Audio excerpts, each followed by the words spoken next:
A two-day NATO foreign minister meeting will begin in Brazil today to discuss the alliance strategy for the future.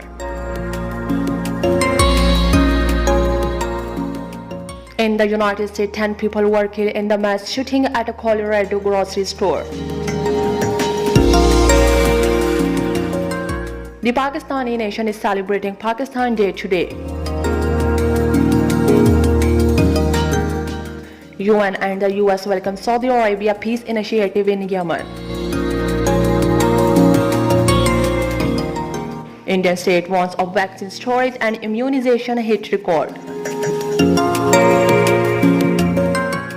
In Pakistan, 72 deaths and 3,270 new cases of COVID-19 were reported across the country during the last 24 hours.